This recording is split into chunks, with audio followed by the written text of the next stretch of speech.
We came into the studio today. I was going to do a video on how to fix little cracks and mistakes in your sculpture. Did a video a while ago called Help My Sculpture is Breaking, and it showed you what to do so it doesn't break. It's just a little basic video, and I thought let's do one that shows you what happens when it does break and some tips on how to fix it.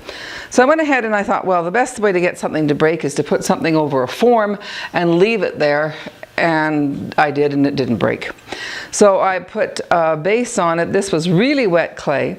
I did score the bottom of that because when you do join two pieces of clay that don't have the same moisture content, you've got to score and join. I put really wet clay on dry clay, and it didn't break. So I won't show you how to fix that one. This one is a solid. It looks like a cup, but it's a solid. It's a great big piece of clay. It's a little tiny piece of unprotected clay sitting off for a handle.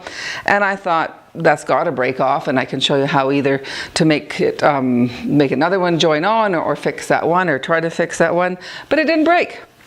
So I thought the best way to make something break is this great big oversized handle, and I put it on. This is just a slab wrapped around a can, and I put this great big handle on there and left it unprotected yesterday. It didn't break. And the bottom I put on, I didn't score the bottom. This was really wet. The base was really dry. I put it together and it didn't break. So we're going to talk about clay bodies today. When you're working and sculpting, clay body is really important. This is a really good body. It's our student clay body, we call it. We've used it for years as the clay teacher, and I still use it. My students use it, and it's a Plainsman buff stone. It's just, it's a nice toothy clay. Its shrinkage is a little bit less than other clay shrinkages, and it obviously is hard to make break. So we're going to talk about clay body and drying time. So the clay body is very important, and drying time is important too.